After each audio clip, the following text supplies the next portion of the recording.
Salve, salve! Sejam muito bem-vindos a mais um episódio do Na Linha de Frente. Vem com a gente, meus caros. Que prazer inenarrável mais uma semana com você aqui, meu Mais querido. um final de semana, mais uma história, mais aprendizado. Muito aprendizado sempre, né?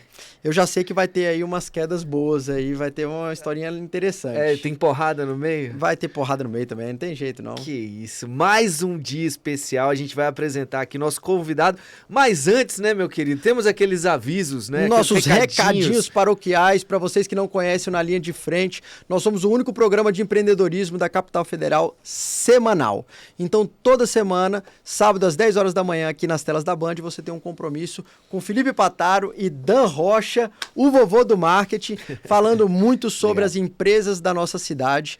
E você pode muito aprender. Meu caderninho já está aqui, então pegue o seu para fazer as suas anotações, porque toda história tem um insight interessante que você pode aplicar para fazer mais e melhores notas fiscais. Né, Dan Rocha? E agradecer logo também os nossos patrocinadores, né? Top Troféus, Noman, né? Lá na Quadra Homem, Softal, que é a nossa casa, o destino de negócios. Hélio Diff, que corta as nossas madeixas, né?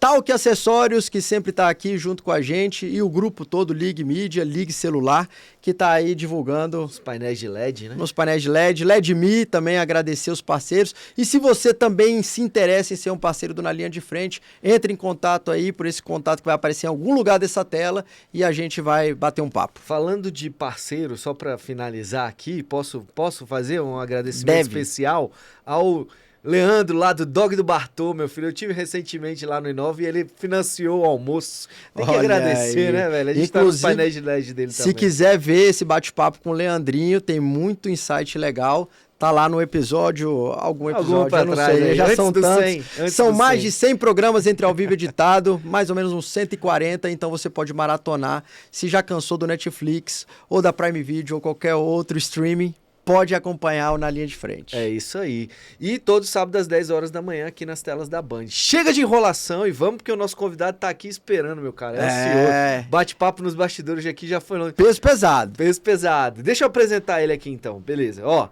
aquela velha apresentação da IA, porque a gente tem uma IA aqui que faz a apresentação dos nossos convidados agora.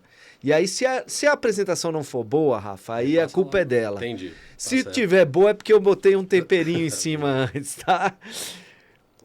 Co-CEO da Global Fruit, uma das maiores indústrias co-packers do país, produzindo para marcas como Coca-Cola e McDonald's. Também é fundador da Vero Brodo, uma food tech que está criando uma nova categoria no mercado de caldos naturais.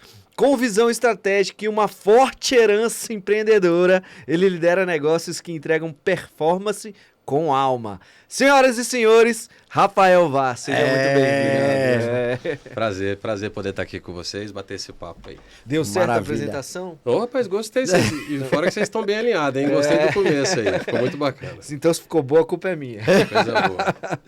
Rafa, pra gente começar, eu sempre gosto de abrir. Fala quem é Rafael Vaz no Jogo do Bicho pra galera te conhecer. Legal.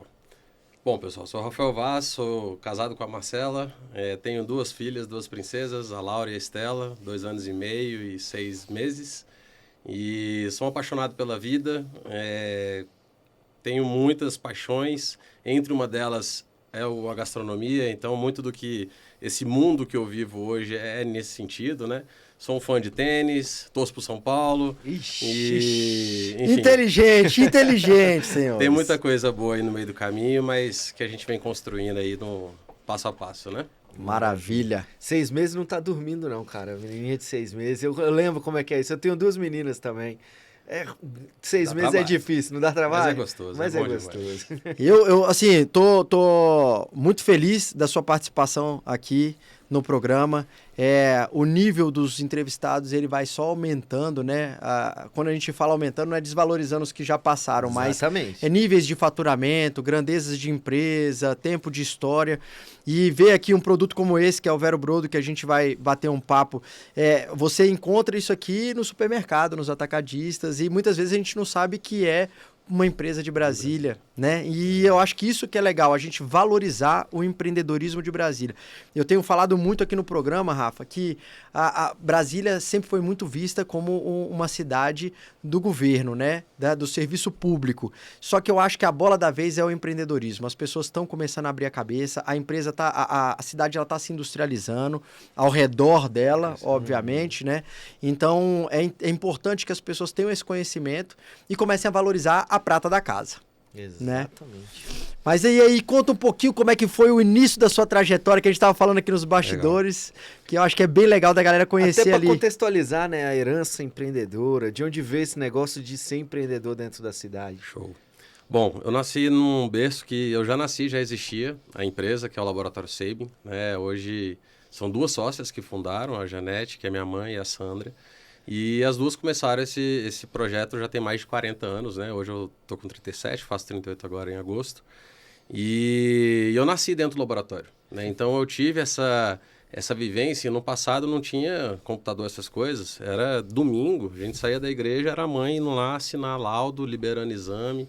E eu acompanhei isso muito de perto, né? Então é o momento que eu tinha para poder estar com ela, de curtir, de estar junto, assim, nos finais de semana, porque ela sempre foi muito trabalhadora, né? Então ela não abria mão de me levar na escola. Só que ao mesmo tempo, ela tem uma fala que até hoje ela usa, que assim, 7 e 1, 7 não é 7 e 1. Então, para o funcionário, para o consumidor, o laboratório está aberto às 7, ele está chegando com fome, ele está de jejum. Então, assim, é o compromisso, né? E ela sempre, era o primeiro a chegar na escola. Por isso que eu tô falando que eu ficava lá com os bedel da escola. Então, esperando. Mas que ela fazia questão de me levar, né? Porque era o momento que eu tinha mais, assim, próximo. Só que eu tive muita essa herança, né? De aprender muito com ela. Em vários detalhes, Disciplina, até hoje a gente né? aprende. E foi assim que começou, né? Rapaz, eu tenho aqui 2 coisas para te contar. Primeiro que minha filha mais nova, ela também, esse negócio de pontualidade com ela é bom. Eu até brinco para ela que é ela que tem a chave do portão do colégio, porque a gente sempre abre o colégio lá. É a primeira a chegar. E segundo, eu fui estagiário da sua mãe. Olha só, bacana. Lá no meu início, como eu sou vovô do marketing, tem tempo, né? E eu lembro, eu fui estagiário de RP. Eu ia ia apresentar o laboratório nos médicos, né? Não, e é legal, a gente já entrevistou sua mãe lá no Sim. Inova Summit do ano passado. Não tivemos a honra ainda de entrevistar aqui no programa, mas vai chegar o momento. Até porque é um pouquinho mais, né? Tem que subir um degrauzinho mais. Tem que subir mais uns degraus. Então, tudo tem seu tempo. Tudo tem seu tempo. Né? Então, E eu lembro ela entrava lá na nossa salinha lá, né? Que tinha as orientações e tal. Aí ela entrava na salinha assim, eu tinha 18 anos, 18, 19, sei lá. Aí ela falava assim... Isso tem tempo, hein, bicho? Tem tempo. Por isso que eu tô até tentando relembrar, né? Mas ela virava pra mim e falava assim... Você vai no médico com esse brinco aí? Eu tinha 2 argolas aqui na orelha esquerda. Ela, esse brinco aí você não vai não. Você pode tirar esse brinco aí. Aí ela me deu uma aula lá de imagem, qual a imagem que o laboratório quer passar pro médico e tal, não sei o quê. Já comecei a aprender ali, meu filho. Não funcionou muito não, porque no início do programa Eu ele ainda tava com brinco. Mas aí eu consegui finalmente, Rafa, fazer esse rapaz ficar um pouco mais alinhado, entende? Foi a Noman e o Hélio Diff e o Felipe Patá. Pronto. É isso aí. Que bacana, cara. Não sabia dessa história. Ela sempre... Essa área de desenvolvimento de pessoas, né? Dentro sempre foi muito o core do negócio, né? E uma coisa que você até citou agora há pouco, Pataro, de Brasília tem essa cultura das pessoas procurarem a questão pública, né? De um concurso e tudo. E pra gente, isso foi um grande diferencial do Sabin. Hoje, o Sabin é muito reconhecido, né? Com as melhores empresas para trabalhar e tudo isso. Depois eu vou falar da Global, sobre melhores empresas, que saiu ontem o resultado. Ó, que legal. Mas ela sempre falou isso. A gente treina, capacita uma pessoa, ela passa num concurso e vai embora. Então, assim, essa questão de valorizar o funcionário, de estar dentro de casa, essa cultura surgiu muito, obviamente, de 2 mulheres, né, que estão à frente. O mercado que era só homem, médico, chegaram 2 farmacêuticas bioquímicas, 2 mulheres, né, no momento aí em 84. Então, você imagina a dificuldade que elas tiveram. E essa questão sempre foi muito dentro, sabe, dos nossos negócios, dos aprendizados, essa questão humana de treinar, capacitar, mas conseguir trazer o valor do negócio e para as pessoas viverem isso, né? O tal do propósito que a gente fala muito hoje, né? Então isso aí vem muito dessa época aí também, com certeza. É legal quando fala essa palavrinha propósito, né? Pô, 84, eu não era nem nascido, né, bicho? Que isso? Sou de 85. Tá querendo enganar quem, cara? Mas assim, esse é o propósito do nosso programa, sabe? Ser leve, trazendo os empresários e tendo um bate-papo de alto nível, né? De empresário para empresário. Porque, de fato, a gente luta contra isso até hoje, Sim. né? Até hoje. Você treina uma pessoa, ela vai para outro mercado. Mas e aí, depois, como é que foi isso, Rafa? Eu sei que ele tava um dia comendo açaí, aí não teve uma história? Teve. Não, açaí ainda chego lá, mas acho que antes do açaí, né, cara, eu sempre procurei estudar, enfim, e conhecer, e eu tinha essa vontade de empreender, né? E assim, a gente sempre foi muito estimulado dentro de casa, Sim. até de ter vivências fora, para isso poder agregar depois dentro do negócio, se a gente fosse para o negócio, né? Nunca teve uma pressão direta de ir para dentro do laboratório. Depois a gente pode falar sobre essa transição que aconteceu, né? Que isso foi importante. Mas ali com 17 anos, a marca, né? A Osklen, ela estava começando. Eu falei, cara, muito legal isso aí. Aí eu entrei no site lá deles na época, mandei um e-mail como se fosse meu irmão, que ele é mais velho, 8 anos mais velho, é médico. Aí eu fingi que era ele, né? Que eu tinha 17 e tinha demonstrado interesse. E naquele dia, naquele momento não deu, porque a pessoa que abriu na cidade já tinha fechado o contrato, né? Mas foi uma primeira vontade, assim, sabe? De realmente ter um movimento, né? Nisso eu acabei entrando na faculdade, né? Cursei administração aqui no CEUB. E ao longo da jornada eu acabei entrando para dentro do laboratório, né? Um programa meio que de trainee, assim, não era tão constituído dessa forma, mas que ali eu tive a oportunidade de passar em vários departamentos, né? Seja no marketing, no de relacionamento, que é o que você estava, na contabilidade, no financeiro. Então eu tive uma visão ampla do negócio, assim, né? Para realmente entender se era aquilo que eu estava imaginando e tudo. E acabou que surgiu a oportunidade, na época, o Sabin adquiriu um laboratório, que era ali em Taguatinga, que ele veio para ser um laboratório de análise de água e de alimentos. Eu nem imaginava que depois, na frente, eu ia estar envolvido nisso de novo, né? Mas ali eu acabei assumindo aquela operação, né? Eu fiquei como o responsável nela, junto com o professor, que para mim foi o Dr. Ivan. E ali a gente acabou entrando nesse mundo, eu tive que certificar essa fábrica, então foi um aprendizado gigante em questão de garantia de qualidade. Era um projeto totalmente novo, né? A gente começou, eu e ele, e mais 2 pessoas, e quando a gente acabou encerrando essa operação, tinha 37 pessoas, a gente vendeu ela para uma outra empresa, que viu que não fazia muita parte dentro do ecossistema da medicina diagnóstica, né? Que o laboratório estava entrando. Mas foi uma jornada muito legal ali dentro. E aí, nesse meio do caminho, né? Na verdade, até resgatando um pouco antes, né? Eu tive experiências... Eu morei fora, né? Eu fiz um intercâmbio na Nova Zelândia, com 15 anos de idade. E ali foi a virada de menino para homem, né? Onde que menino chora e a mãe não vê. Ali do outro lado do mundo, né, cara? Não tinha o que fazer. 15 horas, não tinha... O máximo que tinha era MSN para se ver ali alguma coisa. Mas, assim, foi um grande aprendizado, né? Então, acho que essa maturidade começou mais cedo, sabe? Nesse sentido de ter que me virar e querer buscar coisas, né? E acabou que nessa jornada surgiu a oportunidade naquela época dos sites de compra coletiva, né? E aí foi um dos primeiros grandes aprendizados aí, porque eu estava dentro lá do laboratório, né? Eu não abri mão daquilo. Juntei com um amigo, né? E a gente acabou montando o site. E ali foram vários aprendizados, né? Esse negócio de moda, de ter, assim, as coisas da modinha, né? De você ter cuidado. Enfim, foi um aprendizado. Um ano depois a gente já tinha fechado a operação. Mas foram várias lições que ali já surgiram, né? Dessa aventura. Foi compondo o seu repertório, Com certeza. né? Passando por esses lugares. Primeiro uma barreira, né? Pô, eu quero um negócio e não dá para abrir. Por quê? Porque já tem outro. Ou seja, demorei para chegar, né? Sempre fica aquele... Isso foi até legal, né?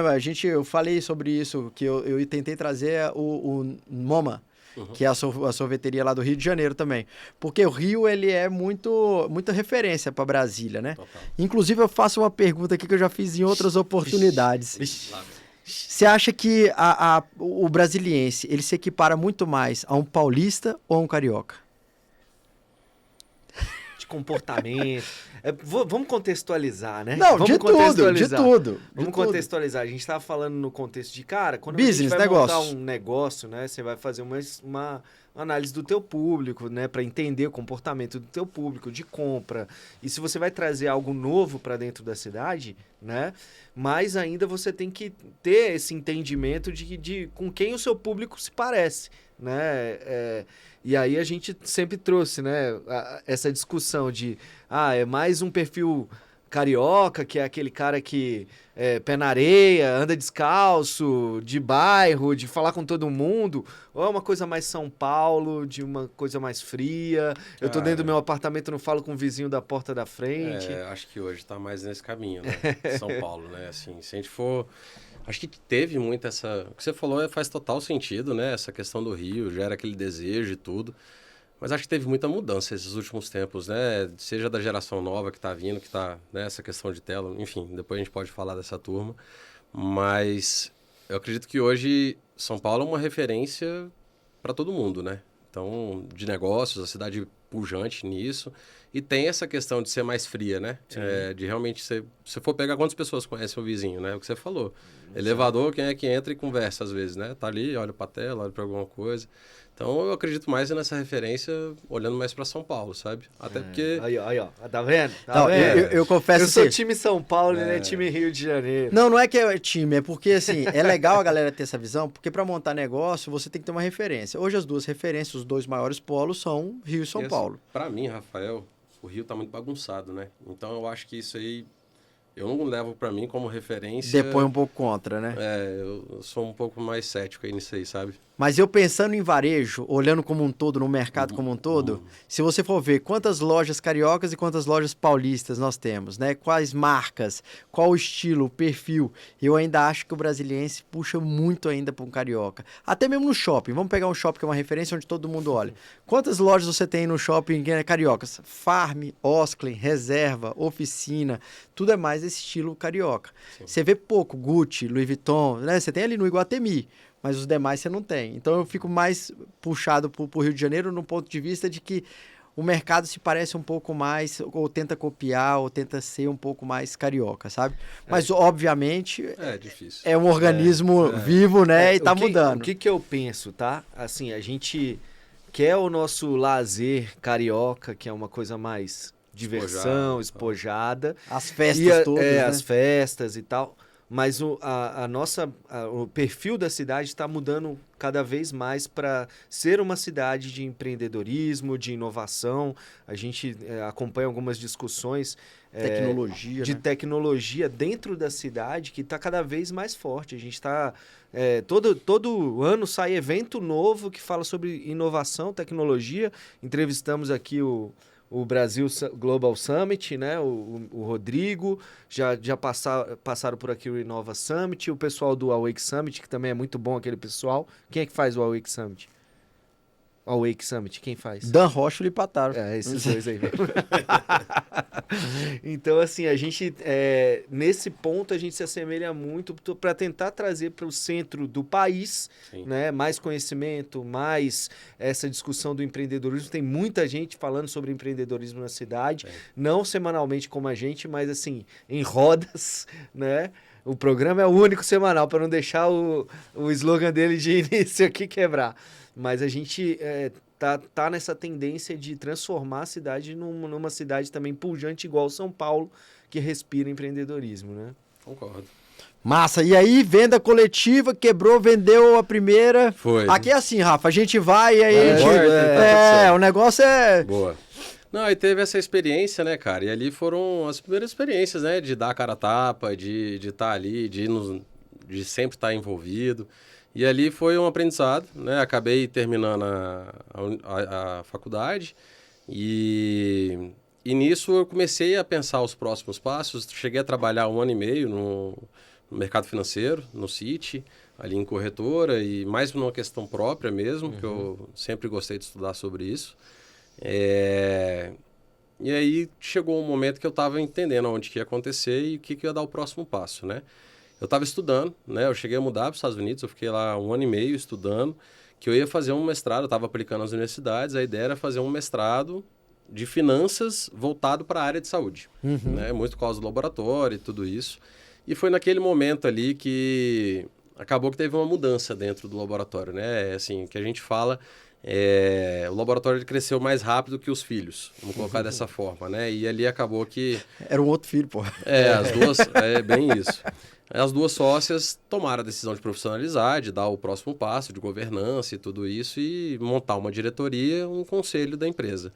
E ali foi uma decisão muito assertiva delas, né? Graças a Deus o negócio cresceu muito depois disso, mas assim, elas conseguiram blindar de uma forma que cada sócia tem 3 filhos, né? Minha mãe sou eu, Leandro, né? Raquel e eu, e do outro lado tem outros 3 filhos.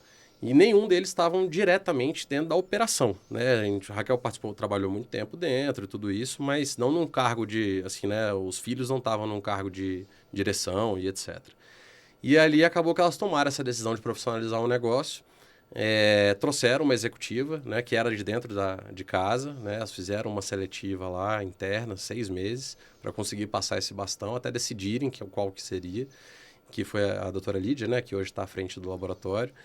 E naquele movimento ali eu acabei entendendo um pouco ali de possibilidades. Eu falei, cara, talvez não é onde que eu vou estar, não era, assim, de falar de verdade, minha grande desejo. E aí surgiu, né? Eu voltei aqui na época da Copa aí, encontrei meu primo, Marcelo, que é lá de Campinas, que era a minha infância.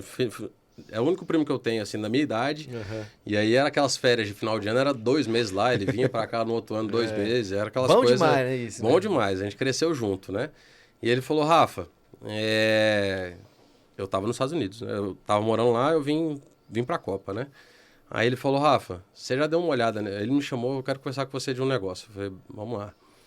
Aí ele começou a mostrar sobre um plano de negócio que ele tinha desenhado, e eu não sabia daquilo, cara. Ele falou açaí, né? Que foi a ideia do açaí, né? Ele me levou para tomar um açaí lá. Foi aí que ele te levou para tomar um açaí. Ele tomou um açaí, ele falou, cara, você tem noção, isso aqui só nasce no Brasil, né? Só aqui na Amazônia, só tem, enfim, tem algumas outras aí, mas só no Brasil. E a maior empresa do mundo, ainda hoje em dia, é uma americana. Eu falei, como assim? Que loucura, né? Aí a gente começou a entender, né? Que era a Sambazon. 2 irmãos, 2 gringos lá compraram, vieram aqui, hoje são gigantes no varejo americano. E eu falei, cara, tem um negócio aí, né? Vamos começar a estudar, né? Então a ideia era montar uma empresa de açaí para poder exportar, entrar no mercado americano.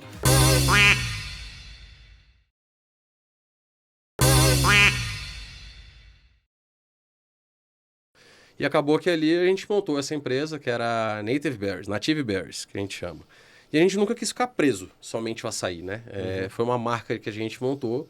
Começamos lá, montamos a marca, mandamos um container para Costa Sul, lá para Costa Leste, para Oeste. E a gente foi para lá, foi botar a cara a tapa, começar a vender e tentar distribuir. Quantos anos nessa época? Isso 17 foi... meses. Não, 2014... tô com 37, já tava com 27, né? 26. Legal. Com 26 anos. E ali acabou que a gente começou esse negócio. Foi um negócio que começou a ganhar uma atração. E para dar uma resumida nessa etapa assim, né? A gente estava lá caminhando. A gente chegou a enviar os produtos para o Whole Foods, que é uma das principais redes lá nos Estados Unidos. A Amazon comprou, né? E, enfim, a gente mandou para a sede deles no Texas. E eles voltaram e falaram, cara... legal, o produto foi aprovado no comitê para poder entrar em toda a rede. Você precisa estar com um desses 3 distribuidores nacionais. Só é o mercado número 1, é o player número 1 de produtos naturais do mundo. Bem isso. Aí eles olharam, cara, passaram lá os 3 principais distribuidores, né? US Food, Kerry e Cisco. Aí eu entrei em contato com todos e não era um problema de investimento. A gente tinha capital para poder fazer. Só quando eu peguei o contrato dos caras, era um negócio desse tamanho, que se ele tivesse que pensar na gente, ele ia cobrar. Então, assim, qualquer coisa que fosse arrumar, tal, 5 centavos, 10 centavos, falei, cara, vamos olhar com cuidado. Só que o principal ponto era a questão da garantia da qualidade do produto e garantia de entrega. Então, assim, certificação. Certificação da fábrica, de processo, de origem... E a garantia de entrega, porque se tivesse ruptura, aí era multa e não sei o quê. Multinha leve, né? Daquele jeito. E foi aí que a gente falou, cara, peraí, vamos olhar para trás aqui, vamos ver se realmente está preparado para isso, né? Naquele momento a gente voltou e o produto era assim, ele era todo orgânico, sem transgênico, kosher, halal, era para todo mundo, era assim, todo certificado do que fosse necessário lá para o mercado americano a gente tinha colocado, né? Produto lá hoje que não é orgânico, essas coisas, não tem muita aderência, né? Para esse tipo de produto que você está falando de saudabilidade e tudo. E foi ali que a gente voltou, né? A gente tinha um parceiro lá no Pará, que estava produzindo esse nosso produto, e nós abraçamos uma forma de um produto, na época, que só ele tinha. Esse foi um problema. Se eu tivesse feito o padrão que todo mundo estava fazendo, mas talvez eu não teria ganhado uma referência, uma relevância lá fora, sabe? Sim. É aquelas coisas, mas aprendizados. E aí, acabou que esse parceiro não estava disposto a dar esse passo, né, de certificar internacional a fábrica e tudo isso. E foi aí que a gente começou a ideia de falar, cara, eu ia nas feiras, eu fui em várias feiras. Dubai, eu fui 3 vezes em feira em Dubai. Cial em Paris, Anuga na Alemanha. Estados Unidos, eu fui em várias feiras lá também, tudo com a Apex, né? Que faz essa Brasília, ponte. faz essa ponte e sempre faz missões para lá, essas né? missões muito boas dentro de feira, né? Eles dão um suporte muito legal e para quem quer trabalhar exportação e tudo, tem que estar antenado aí. Tem cursos. Ô Rafa, tem vamos até para a galera conhecer um pouco mais, porque por mais que a Apex seja extremamente conhecida e é responsável pela exportação, né, dos produtos internos brasileiros, a galera desconhece e não sabe como chegar, não sabe como entrar em contato, como iniciar algum tipo de tratativa, né? Agora, recente, eu até cheguei do Japão e tá tendo a Expo, né? Que eu falei até no último programa, que a Expo é o maior evento internacional do mundo. Antes, ele acumula mais gente, né? Vão mais pessoas do que uma Copa do Mundo, do que uma Olimpíadas. E lá é onde tem stands de países, de todos os países, onde eles mostram a cultura do país e o que tem a oferecer para o mundo, né? Como é que você chegou na Apex? Você é por um e-mail? É por um telefonema? Você foi numa sede? Como é que foi essa trajetória para a galera abrir um pouco a cabeça? Acho que o melhor caminho, sem dúvidas, é no site, né? Você começar a se cadastrar, procurar esse contato lá dentro, agendar uma visita, né? Acho que isso aí principalmente para quem tá aqui em Brasília, né? Que é tem essa facilidade. A sede é aqui, É aqui, né? E... Ali perto do Caju Limão, inclusive. Mas teve que apresentar o produto para eles? Como é que é o processo? Você passa por todo uma validação, tem que olhar o seu CNPJ, tem que ver se você tem o radar que você já exportou. Eles mandam consultor. Se você precisar criar todo esse conceito de, cara, quero exportar, eles vão te ajudar também, tem cursos que ajudam nisso, né? O que eu você sei, precisa cara, porque eu ter. atendi um cliente aqui que era na indústria de mel e eu fiz esse curso aí de internacionalização do produto em si, né? Pô, e é muito bom, os caras têm etapa por etapa lá, videoaula, aí você tem prova, você faz uma prova para você entender, você entendeu de verdade o que eu tô falando? Como é que funciona o mercado na China, lá em Dubai, como é que funciona, lá nos Estados Unidos? O negócio é bom, cara, e o custo que foi, eles financiam várias coisas, né? Total. Eles financiaram, isso foi um processo seletivo. O preço que você paga para ir nas feiras é simbólico. É simbólico, exatamente. Para você estar com a estrutura que tem, todo espaço... com o guia em si, tudo, o cara, né? Que faz a missão mesmo acontecer junto com as pessoas, né? No final de contas, o empresário, o empreendedor, ele tem que arregaçar as mangas e ir atrás, né? Porque realmente tem que buscar essas oportunidades que... Tem várias coisas, né, cara? Eu nem citei, mas Empretec. Eu fiz também no passado. Eu também. Pô, sensacional esse curso, né? Para quem quer começar de verdade... Alô, Sebrae! Alô, Sebrae! Olha nós de novo aqui, ó. O Empretec, sem dúvidas, é uma baita referência ali que dá um choque de realidade, né, na pessoa, né? Só que essa questão de exportação, cara, sempre foi muito fascinante, assim, sabe? Intrigante é o que você falou.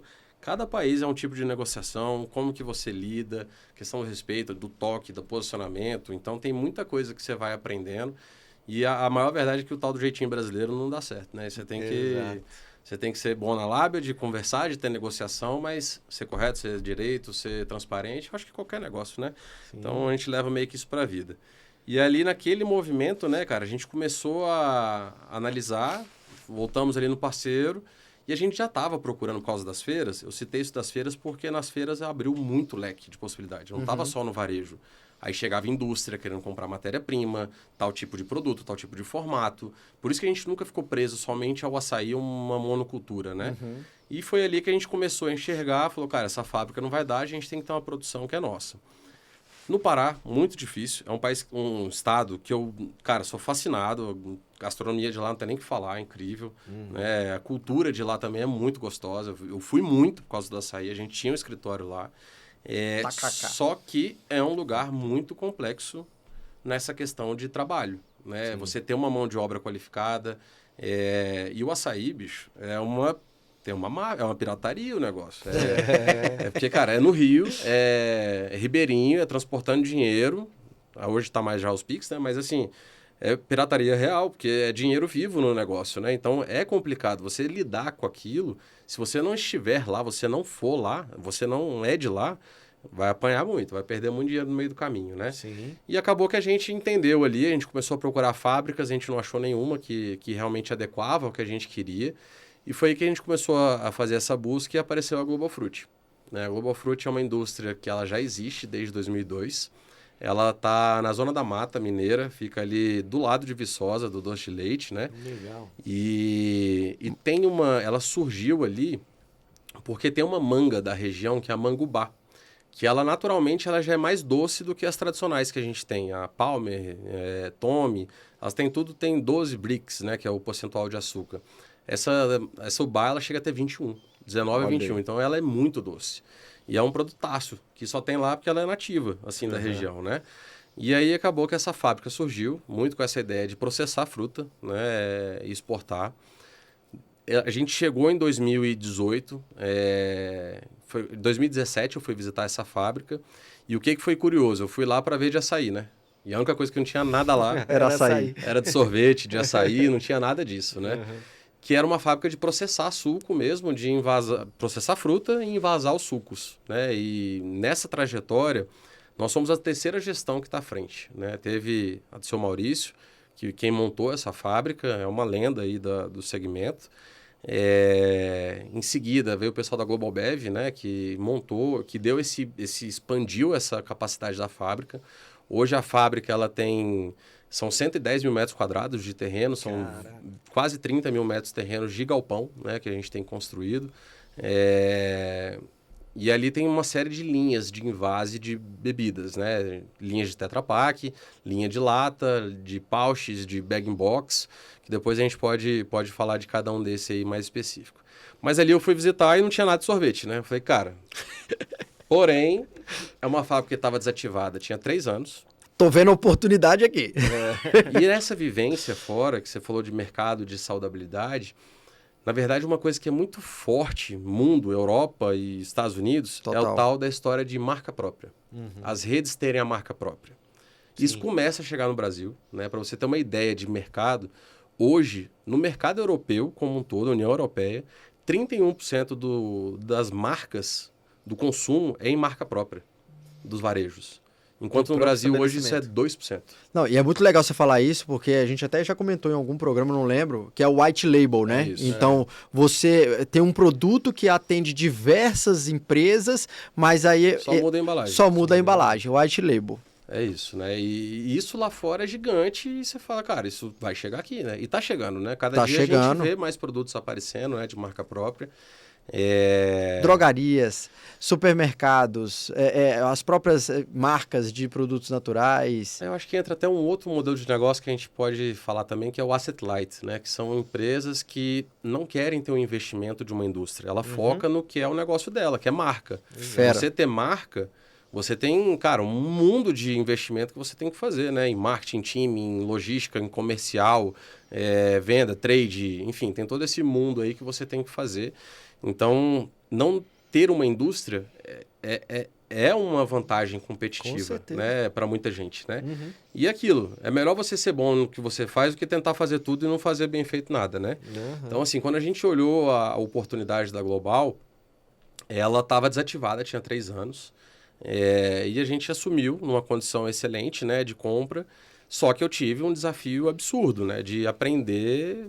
Primeiro, é outro negócio, né? Uma indústria, entrar no mundo industrial e colocar aquele bichão para operar, né? Que é uma indústria muito grande, é uma indústria de grandes volumes, né? E nisso eu tive a grata, né, felicidade de conhecer o Alexandre Rodrigues. Ele é um guruzão nesse caminho, ele, cara, é até difícil contextualizar o que é o Alexandre, porque ele é uma das grandes referências na questão de bebidas e alimentos no Brasil, assim, sucos. Ele foi o responsável por trazer a Del Valle, da família mexicana, para o Brasil, que depois a Coca comprou. Tem vários projetos que surgiram, que foram deles aí, desde sucos, cervejas, bebidas e coisas que a gente nem sabe. E é uma pessoa que tem uma visão, ele é muito visionário, cara. E veio dele essa ideia, né, da gente montar os caldos assim, a gente veio junto construindo, mas veio muito de uma visão de longo prazo do que pode chegar para o Brasil, o que faz sentido, o que realmente vai impactar, né?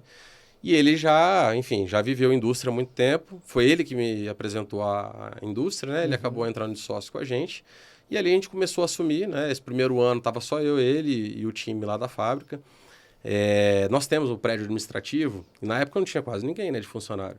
E eu dormia literalmente lá, a gente montou os quartos lá. Tinha no começo ali, até o primeiro ano, assim, que o negócio começou a tracionar. Não, mas é porque ele tem dinheiro porque é só da família, Nada, a empresa, né? Olha aí, ó. Montamos, pegamos um escritório lá e virou quarto. Colchãozinho, vambora, Colchão, filho. e dormia lá e vivemos realmente esse negócio, vivenciando isso, Pô, né? parabéns.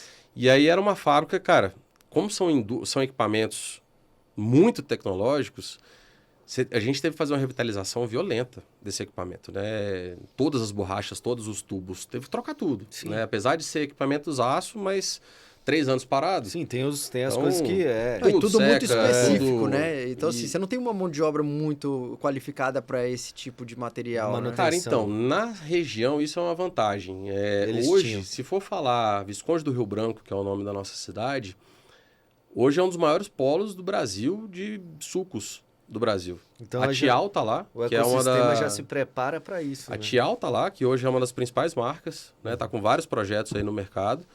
E tem a Minas Frutti, que é outra indústria também de alimentos. Pif Paf, que é, né, um frigorífico na frente. Então, uma cidade que é de 50 mil habitantes, tem 4 grandes indústrias de alimentos ali nesse polo, né? Então, a cidade já tem muito esse DNA, né? Fora isso, nós temos Viçosa, que tem uma baita universidade federal de engenharia de alimentos. Mandar um beijo, porque é todo mundo da minha família lá de Viçosa, Viçosa. então... E aí, isso a gente tem uma mão de obra muito boa ali, sabe? Na região. Tem muito estudo, né, por Tem. conta da faculdade, então eles têm, inclusive é uma das melhores faculdades da parte de zootecnia, da parte de laticínio, enfim, um monte de... Essa engenharia de alimentos. Engenharia né, de que a gente alimentos. fala. Então, isso realmente agregou muito na gente. E foi ali que a gente falou, cara, tem um negócio aqui, né? Então, vamos assumir, vamos abraçar essa oportunidade. Tem o açaí que eu quero fazer, mas também tem um mundo aí de marca própria, poder fazer para as redes e outras marcas que a gente pode terceirizar. E surgiu, a gente realmente abriu com esse DNA de ser uma indústria co-packer. E isso é importante, né? Isso, o modelo se validou em seguida. Por quê? Até então, e muitas das empresas hoje que terceirizam esse tipo de invase, eles fazem para encher linha. Tipo, o cara tem a marca dele, ele usou 80% do mês, ele quer preencher os outros 20%. Aí ele terceiriza para alguém. Só que não é uma coisa profissional, sabe? Não é um atendimento profissionalizado, todo um respeito de segurança da... Alimentícia. Não só da alimentícia, mas da fórmula do cliente, enfim, de todas essas questões que você tem que trabalhar, né? E foi ali que a gente trouxe esse DNA, né? A gente realmente foi a primeira indústria que voltou só para isso, né? Nesse sentido. E a gente acabou montando uma indústria de sorvete lá dentro, lá pro açaí.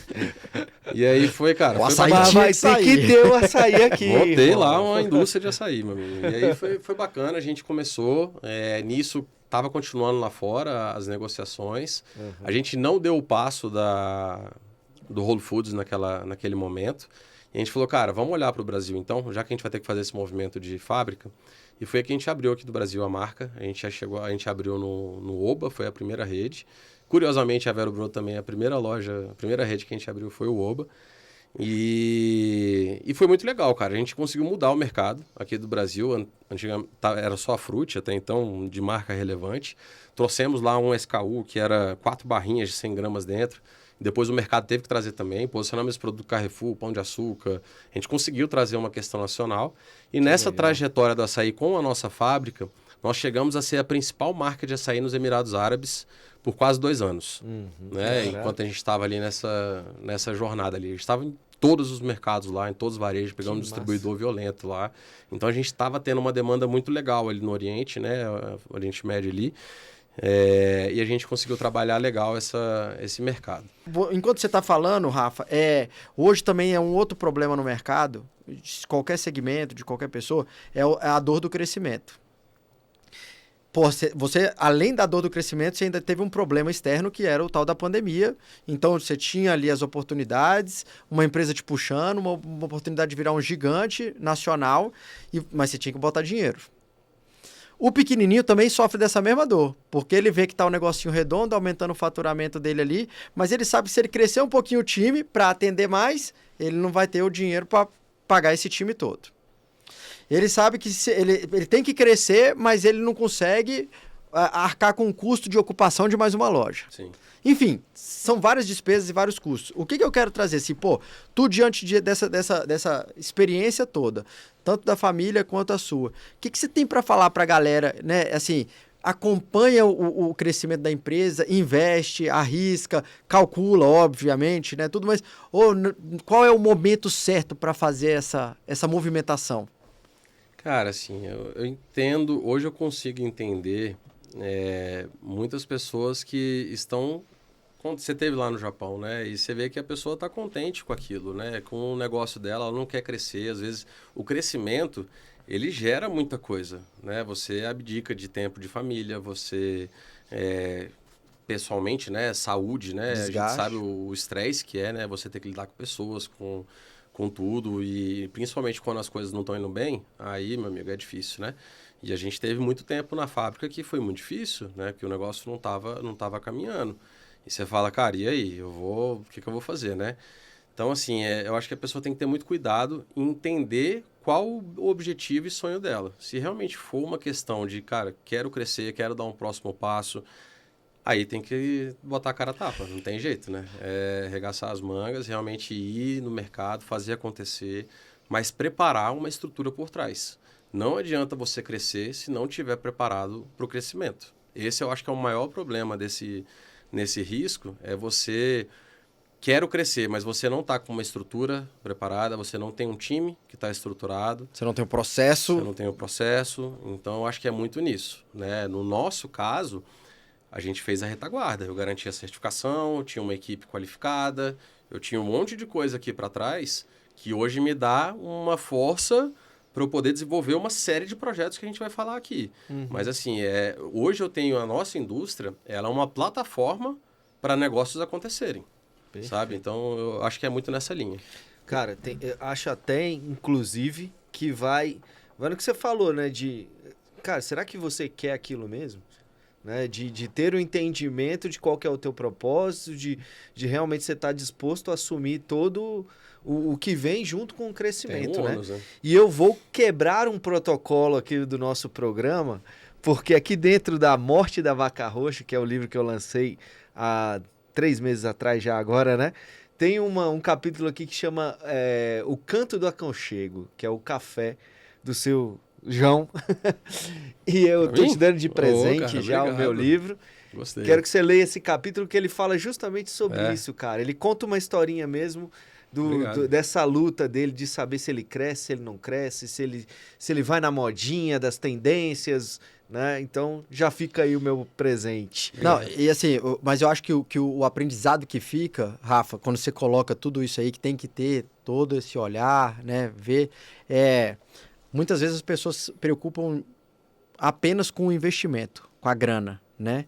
Mas você colocou muito bem, tem que primeiro preocupar com a estratégia de onde você está, onde você quer chegar, o que você quer ser, né? E depois o investimento vai ser uma consequência. Tem vezes que o dinheiro é difícil, mas ele também pode virar fácil. Seja com investidor, seja com banco, enfim. Acho que o principal ponto, cara, que chega nesse momento dessa dúvida, e é um risco muito grande dentro dos negócios, e a gente fala isso direto nos nossos negócios.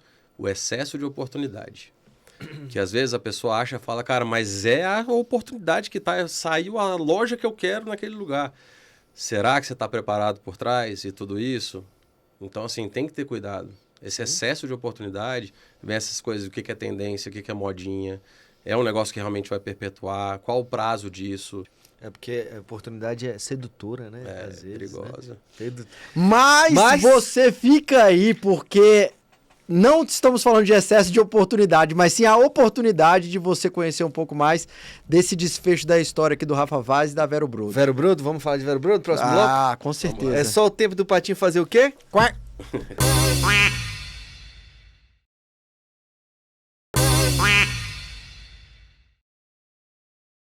E voltamos! Meus queridos, que maravilha. Hoje dia especial, deveria ter sido do programa. A gente tem que pedir lá pra nossa direção geral aí, mais 2 horas de programa. Oportunidade, cara. Oportunidade. Oportunidade. Sedutora. E eu falando de oportunidade, é a oportunidade para você pegar mais uma vez o seu caderninho e anotar esses insights aqui desse empresário de Brasília que está fazendo sucesso com a empresa que já fatura aí mais de 200 milhões, atende Coca-Cola, atende McDonald's, atende mais uma pancada de outros players aí do mercado nacional.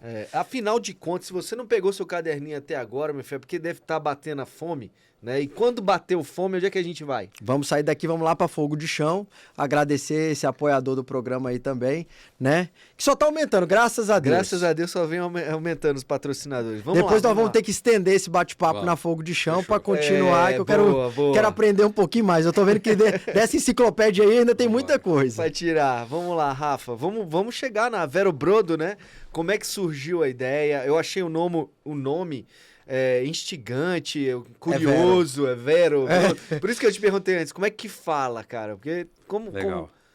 Cara, Vero Brodo, né? Vero Brodo, ele vem do italiano, o nome, que é o verdadeiro caldo. Né? Então, a gente traz essa essência, né? Quando a gente começa a estudar esse mundo dos caldos culinários, é a base da cozinha. Né? Se você for pegar na França, é o bouillon que eles falam.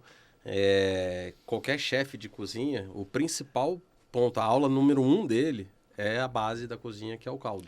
Acabei de chegar do Japão, é a mesma coisa. É a mesma coisa. Então, isso aqui não é nada novo. Isso aqui é uma coisa que é milenar, na verdade, né? Se você for pegar as caldeiradas, era como o pessoal se alimentava, né? Colocava tudo dentro da caldeirada e aquele caldo ali, aquela sustância que dava para os guerreiros e tudo, enfim, para a população de modo geral, né? Então, é uma coisa que se perdeu ao longo do tempo, principalmente pela falta de tempo. Hoje as pessoas, ninguém tem tempo para poder deixar um negócio 24 horas cozinhando numa panela. Né? Você não tem gás para isso e haja controle de você ficar lá controlando e fazendo isso tudo. Então, essa é a história dos caldos. Quem usa isso, né, resgatando aí para os dias de hoje, acabou que nessa correria surgiram aí facilitadores que foram o tal dos cubinhos que a gente vê no mercado e que aqui no Brasil é muito conhecido. E aquilo ali de natural, de saudável, não tem nada. Ele é um realçador de sabor, mas só químico, né? E cheio de aroma, cheio de coisa que ele agrega, ele vai trazer um sabor e um aroma para as pessoas. E aquilo está no hábito da família, né, brasileira. Se for pegar mesmo uma família às vezes a cozinheira que ela conhece é trabalhar com cubinho, né? Que ela usa lá já tá na lista de compra lá, meu filho. Lá, né? Então é uma coisa que está enraizada aqui de modo geral. Só que quando a gente começa a estudar essa vivência lá fora, esse mundo desses caldos, lá fora, Estados Unidos e Europa, praticamente não existem cubos, né? Os tabletes. É só realmente os caldos líquidos. Né? Então você vai nos Estados Unidos, você tem 4 gôndolas inteiras de caldo e você tem meia prateleira de cubinho. Não existe isso lá fora. E aí, quando você começa a estudar quando eu comecei a estudar esse mercado brasileiro, hoje, para ter uma ideia, nesse 2024, foi um mercado de 4 bilhões de reais só de tablete, desses cubinhos que a gente vê aí nos mercados. A gente falou, cara, tem um negócio aqui, né? Tem uma oportunidade em cima disso. É um negócio que tem uma barreira de entrada importante, né? Então, naquelas histórias de modinha e etc., isso vai virar uma moda, vai virar uma realidade. A missão da Vero Brodo é realmente provocar o mercado para conhecer isso, para grandes contas. Trazer ele para cá.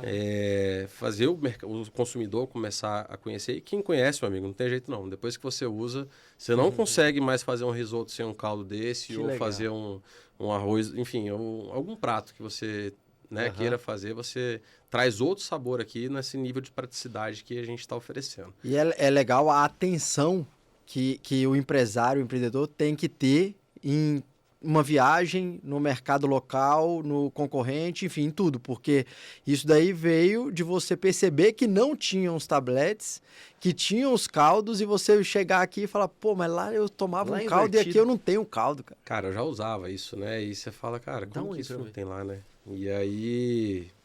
Enfim, foi daí que surgiu essa ideia, né, da gente trazer esse tipo de produto.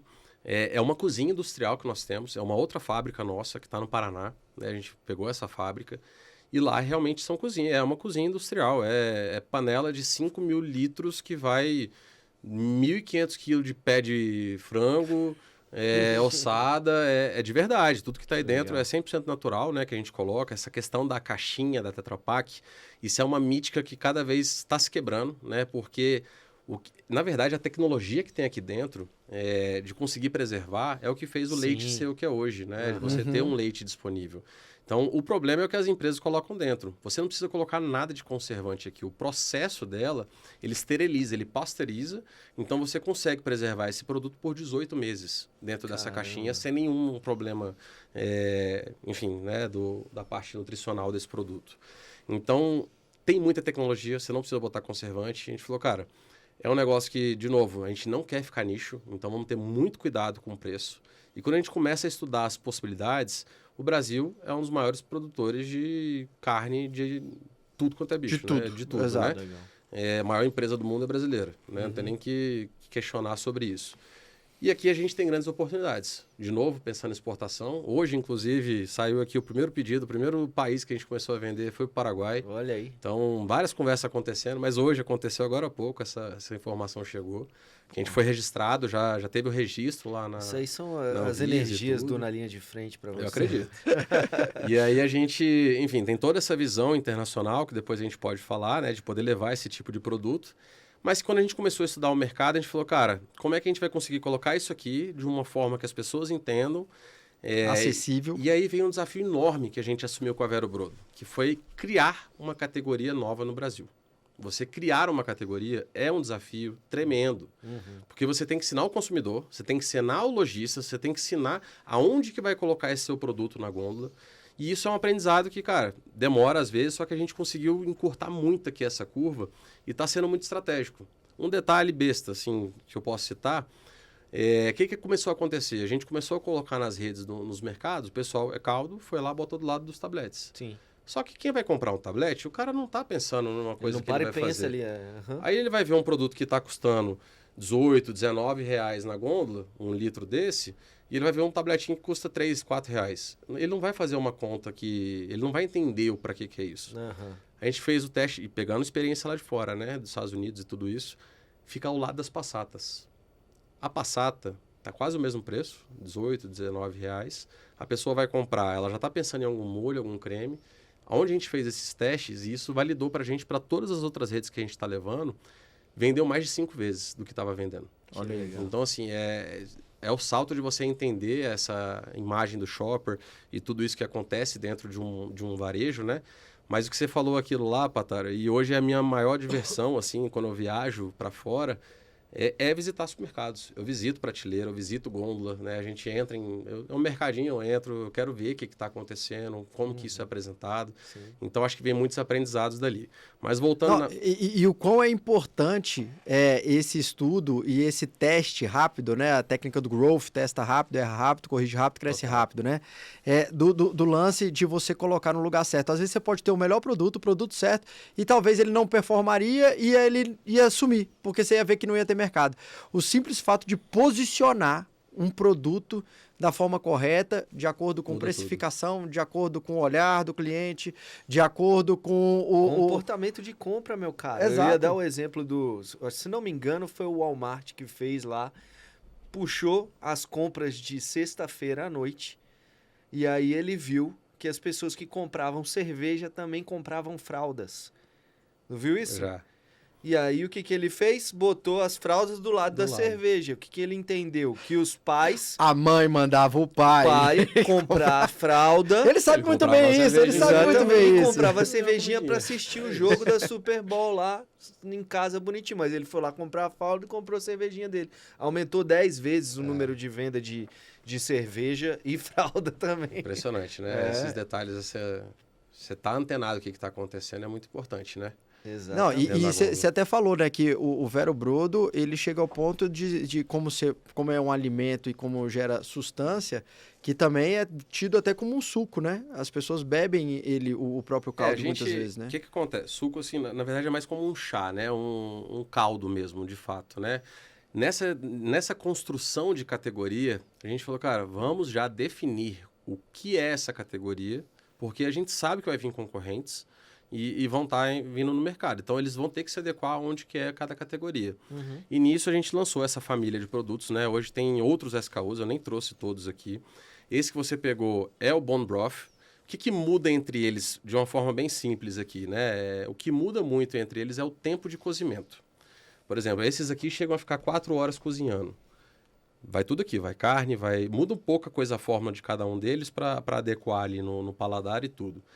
Esse segundo, ele chega a ficar de 8 horas cozinhando. Então você tem um produto que ele não é mais grosso, ele é mais encorpado no sentido de o caldo cozinhou 8 horas aqui assando o osso, a gente assa todos os ossos, né? E aqui fica cozinhando.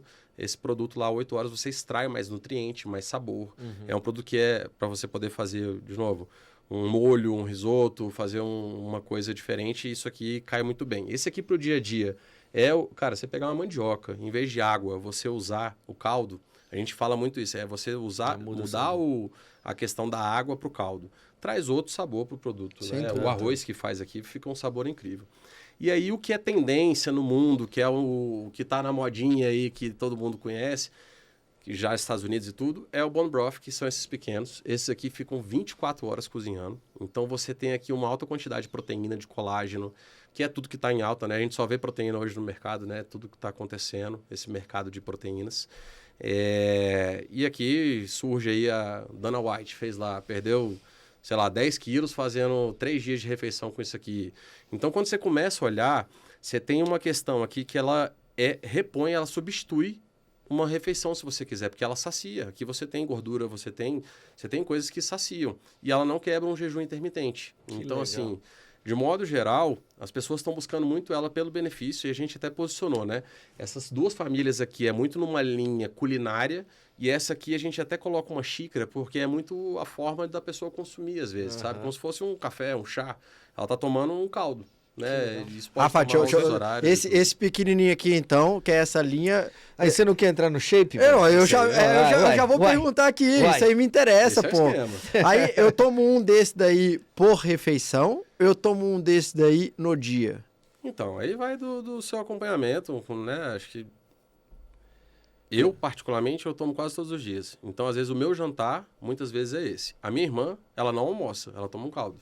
Olha que legal. Então, assim, às vezes você substituir uma refeição, isso pode ser uma coisa boa para quem tá nessa busca aí. E, cara, traz muito nutriente aqui dentro. Você né? vê que ele não dá Só tiro... que a gente olha... Não dá tiro errado, Não dá tiro errado não, porque o mercado wellness tá aí Tá. pesado. A gente tem um desafio que está sendo muito legal e a gente está trabalhando muito esse produto. O tanto que ele é importante hoje para um geriátrico, um público geriátrico, porque ele tem dificuldade de mastigar carne. Sim. Então você está dando uma quantidade de proteína. Quantas crianças você vê que não gostam de comer carne, etc. Se você faz um arroz com esse caldo, você está dando proteína, nutriente para ele, né? Então tem essa questão aí que a gente tem atuado. Bariátrico, cara, depois de uma bariátrica o cara Sim, ter esse tipo de alimento. Então, assim, é muito fundo do que a gente está indo, né? Tanto na parte de nutricionistas, de médico, tem toda uma campanha que está acontecendo, participar das feiras desse tipo de público. Legal. Cara, eu já quero ir lá conhecer as fábricas, não é uma mais, as... Vai ser um prazer. Incrível. E, bicho, o papo tá muito bom. A gente podia ficar aqui horas e horas. Vamos fazer isso agora, indo lá na Fogo de Chão. A gente completa esse bate-papo. Mas a gente tem que chegar aos nossos momentos finais e a gente tem alguns blocos característicos finais aqui do programa. Um deles é a indicação de um livro, uma série ou um filme para as pessoas entenderem de onde você bebe conhecimento, meu cara. Porque para você chegar onde você chegou, você deve ter estudado pra caramba. Cara, assim, acho que de modo geral nunca parar de estudar. Sim. Né? Você falou de estudar, eu tô indo agora fazer um curso nos Estados Unidos só de IA para executivos. Então, estar antenado ao que está acontecendo, né? Então, nunca para de fazer um curso e tudo isso. Acho que o maior aprendizado, na verdade, vem dessa continuidade. Exato. Né? É você não achar que já sabe tudo, né? Sobre um livro, cara, assim, o que vem na cabeça, já tem tempo, na verdade, que eu li, mas eu acho que até do que a gente conversou aqui hoje, que é o tal do Poder do Hábito. Legal, né? sim, essencial. É um livro que você consegue trazer uma visão da importância de processos, de você seguir, de você respeitar. Eu só citei ele porque eu acho que casou com o que a gente falou, né? A gente poderia trabalhar outros, mas é um livro que eu gostei de ler, sabe? E aquele livro, naquele momento, ele abriu muito minha cabeça para essa questão da importância de se organizar, seja na vida pessoal, seja dentro do negócio, rotinas, hábitos, processos, tudo isso. Né? Excelente, excelente, meu cara. E para finalizar, qual que é o último bloco? É só olhar para essa câmera, pô. Eu já tô com vontade, né, de consumir o produto Vero Brodo, tô com mais curiosidade ainda, empresarial, mas esse é aquele momento, vocês, né? Que isso, esse é aquele momento que você vai falar para nossa audiência, né, aonde que te encontra, quem quer fazer algum tipo de negócio com você relacionado aos negócios que você tem, enfim. Show. Câmera toda sua. Bom, pessoal, primeiro agradecer, né, poder estar aqui, papo ímpar aí, o trabalho que vocês estão fazendo, parabéns, né? Acho que Brasília precisa disso. Bom, eu sou muito ativo no LinkedIn, né? Então, Rafael Vaz, quem quiser me seguir lá, eu tenho uma frequência constante. Mas da Vero Brodo, né? Hoje, que é esse principal projeto que a gente está aí para o varejo, né? Hoje é um produto que você pode encontrar em grande parte já dos varejistas, né? Brasília, nós já estamos mais de 100 pontos de vendas, né? A gente está com um distribuidor aqui e tudo está caminhando. Mas também no site tem ali uma série de oportunidades, né? E as redes sociais, todo dia tem receita, todo dia tem ideias de como caminham. Então, Vero Brodo, né? Instagram, tem muita coisa bacana que está acontecendo ali. E aí no site tem cupom de desconto. Vamos criar um cupom aqui para cá também. NLF20, 20% de desconto. Pronto, olha aí, ó. Já coloca aí, ó. NLF20, entrando no site. Como é que é o site? verobrodo.com.br. verobrodo.com.br. Dan, incrível, né? Sempre um prazer. Valeu, meu querido. Inenarrável estar aqui e absorver esse conhecimento pra gente. E tem que absorver o conhecimento e aplicar, gente. Pega esse caderninho que você anotou aí e essa semana põe em prática coisas que você ouviu aqui dentro do programa. Não precisa ser tudo, não. Uma coisa que você coloque dentro de sua operação já vai fazer uma diferença grande. Não tem processo? Coloca um processo aí pra você ver como não funciona. Exatamente. Agradecer a nossa audiência, agradecer a todos vocês que estão nos acompanhando todos os sábados aqui nas telas da Band.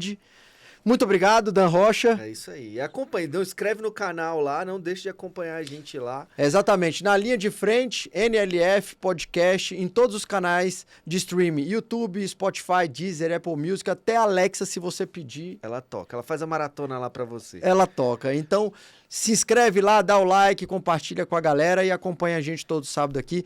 Sempre vai ter muito bate-papo de altíssimo nível, como foi o de hoje. Obrigado, Rafa. Na linha de frente, vem com a gente.